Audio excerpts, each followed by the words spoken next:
নমস্কার বন্ধুরা, সবাইকে হোলির অনেক অনেক শুভেচ্ছা।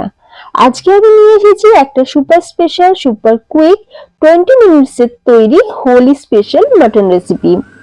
সচরাচর আমরা বাড়িতে যেরকম মটন রান্না করি, আজকের রেসিপিটা কিন্তু সম্পূর্ণ আলাদা, একদম পুরো ডিফারেন্ট টাইপ। তাহলে স্কিপ না করে কিন্তু পুরো ভিডিওটাই দেখতে হবে। যারা ভাবছেন মাটন মানে অনেক টাইম লাগে, একদম না। আজকের রেসিপিতে থাকবে ফুল অন মশালা ফ্লেভার, জোস আর ফেস্টিভ্যালের স্পেশাল টাচ। ভিডিওটা শেষ পর্যন্ত দেখো, আর যদি রেসিপিটা ভালো লাগে তাহলে লাইক, শেয়ার আর সাবস্ক্রাইব করতে ভুলো না। চলো রান্না শুরু করি। তো সবার প্রথমে এখানে আমি নিয়ে নিয়েছি 1 কিলো মাটন। মাটনটা আমি গরম জলেতে একবার ভালো করে ধুয়ে নিয়েছি। বাড়িতে মাকেও দেখেছি যখনই বাড়িতে মাটন বানাতো গরম জল দিয়ে একবার ধুয়ে নিত। তো মাটনটা ধুয়ে ভালো করে জলটাকে ঝরিয়ে রেখেছি। আচ্ছা, অন্যদিকে গ্যাসের উপর বসিয়ে দিয়েছি একটা প্রেসার কুকার। কুকারের মধ্যে আমি দিয়ে দিলাম মোটামুটি এখানে 1 কাপ পরিমাণে সাদা তেল। তেলটা এখন খুব ভালোভাবে গরম হয়ে গেলে তেলের মধ্যে আমরা দিয়ে দিচ্ছি পেঁয়াজ। এখানে আমি 6টা একটু বড় সাইজের পেঁয়াজ, যেটাকে একদম সরু সরু করে কেটে রেখেছিলাম। এখন আমরা পেঁয়াজটাকে সুন্দর করে ভেজে নেব। পেঁয়াজটা ভাজার সময় গ্যাসের ফ্লেম মিডিয়ামে রাখবো, আর মিডিয়াম ফ্লেমে পেঁয়াজটাকে একদম লাল করে ভেজে নেব। যতক্ষণ না পেঁয়াজের কালারটা চেঞ্জ হচ্ছে ততক্ষণ কিন্তু পেঁয়াজটাকে ভালো করে ভাজতে হবে। যখন দেখবে পেঁয়াজের কালারটা এরকম ব্রাউন কালার চলে আসবে বা বাদামি রং ধরবে পেঁয়াজের গায়েতে, তখন আমি এর মধ্যে দিয়ে দিচ্ছি মোটামুটি 2 টেবিল চামচ কাজু বাদাম আর 3 টেবিল চামচ মাখানা। মাখানা আর কাজু বাদাম দিয়ে পেঁয়াজের সাথে খুব ভালো করে ভেজে নেব। পেঁয়াজটা ভাজতে ভাজতে যখন দেখবে এরকম পুরো লাল মতন হয়ে যাবে, মানে এখন আমরা পেঁয়াজটাকে কিন্তু বেরেস্তার মতন করে ভেজে নিলাম। এরপর একটা ছাঁচার সাহায্যে খুব ভালোভাবে তেলটাকে ঝরিয়ে নিয়ে তুলে নেব। এবার আমরা গ্যাসের ফ্লেমটাকে অফ করে দিয়ে এই প্রসেসটা করব। তারপর ওই কুকারের মধ্যে যে অবশিষ্ট তেল ছিল তার সাথে আমি দিয়ে দিলাম 1 টেবিল চামচ ঘি। এরপর আমি এখানে দিয়ে দিচ্ছি আদা রসুন বাটা। এখানে মোটামুটি 1 ইঞ্চি আদা আর একটা গোটা 1 কোয়া রসুন, যেটাকে আমি সুন্দর করে পেস্ট করে নিয়েছিলাম। আদা রসুন বাটা দিয়ে দিলাম, সাথে আমি এখানে দিয়ে দিচ্ছি ছোট এলাচ আর লবঙ্গ। এরই সাথে কিছু গুঁড়ো মশলা দিয়ে দেবো। হলুদ গুঁড়ো, লঙ্কার গুঁড়ো, ধনের গুঁড়ো, জিরের গুঁড়ো, কাশ্মীরি লাল লঙ্কার গুঁড়ো আর লবণ। পরিমাণগুলো কিন্তু স্ক্রিনেতে দেওয়াই আছে। এখন এই মশলাগুলো আমরা তেলের মধ্যে দিয়ে দিচ্ছি। এরপর দিয়ে দেবো 150 গ্রাম টক দই। টক দইটা আমি খুব ভালো করে আগে থাকতে ফেটিয়ে রেখেছিলাম। এখন খুব ভালো করে সবকিছু উপকরণের সাথে টক দই খুব ভালো করে মিশিয়ে নেব। খুব ভালো করে মশলাটা মেশানো হয়ে গেলে এখন আমরা একে একে মাটনটা এর মধ্যে দিয়ে দিচ্ছি।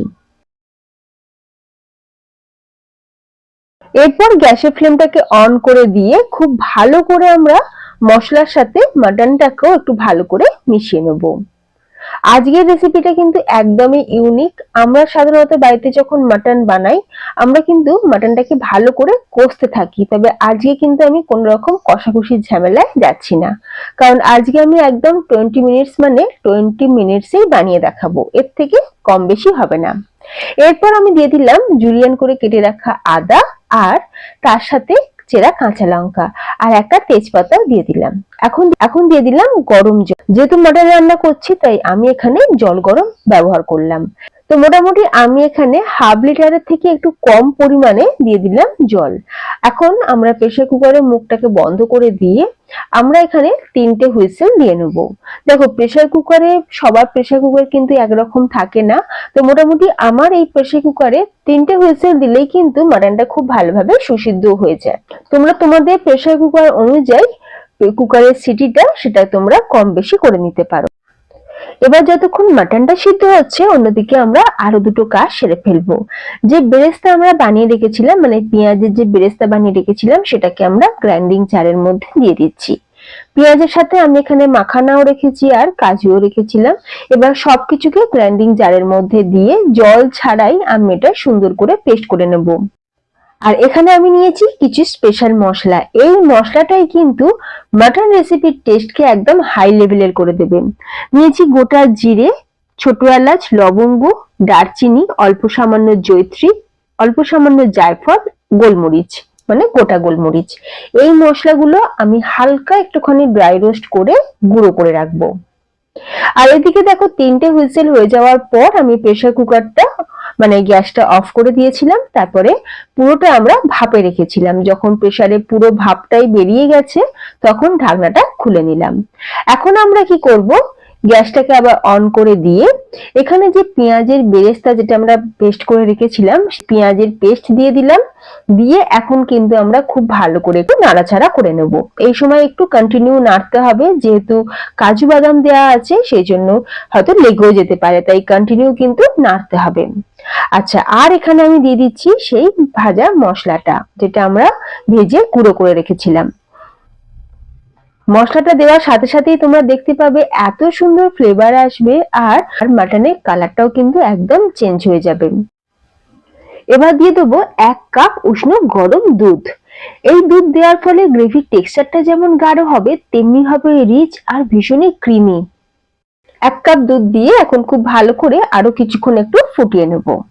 এখন আমরা একটু চাপা দিয়ে দিচ্ছি, যেহেতু গ্রেভিটা গাঢ় হয়ে গেছে তাই ছিটে আসছিল, আর সেই জন্য একটুখানি চাপা দিয়ে কিছুক্ষণ গ্রেভির সাথে মাটনটাকে ফুটিয়ে নিলাম। দারুণ স্বাদের মাটন কোরমা আমাদের একদম কিন্তু রেডি। সবার শেষে আমি অল্প সামান্য একটু কেওড়ার জল আর অল্প সামান্য একটু কুচানো ধনেপাতা উপর থেকে ছড়িয়ে দিলাম। দারুণ টেস্টি মাটন কোরমা আমাদের একদম রেডি। এতটা সুন্দর ফ্লেভার আসে, মানে পুরো একদম রাজকীয় স্বাদের এই মাটন রেসিপি। বাড়িতে একবার না ট্রাই করলে তোমরা কিন্তু এর স্বাদ বুঝতেই পারবে না। আলু দিয়ে আমরা মাটনের ঝোল বা মাটন কষা তো বাড়িতে বানিয়ে থাকি, তবে আজকের রেসিপিটা কিন্তু সম্পূর্ণ অন্যরকম, যেটা তোমরা দেখতেই পেলে। বানানোর প্রসেসটাও কিন্তু একদমই আলাদা। তো তোমরাও কিন্তু বাড়িতে খুব সহজে হোলি স্পেশাল মাটন কোরমার এই রেসিপিটা কিন্তু বানাতে পারো। খেয়ে কিন্তু সবাই প্রশংসা করবে। আমার বাড়িতে সবাই কিন্তু গন্ধেতেই প্রশংসা করতে শুরু করে দিয়েছে। যখন বাড়িতে এই মাটনটা রান্না হচ্ছিল সবাই কিন্তু গন্ধেতেই প্রশংসা শুরু করে দিয়েছে।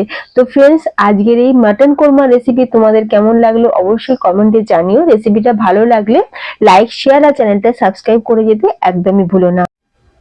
আর চাইলে তোমরা 20 মিনিটসে বানানো মাটন কোরমা এই রেসিপিটা তোমরা তোমাদের আত্মীয় স্বজন বন্ধুদের মধ্যে শেয়ারও করে দিতে পারো, যাতে তারাও এই হোলিতে খুব সহজেই খুব কম সময়ে এই রেসিপিটা বানিয়ে নিতে পারেন।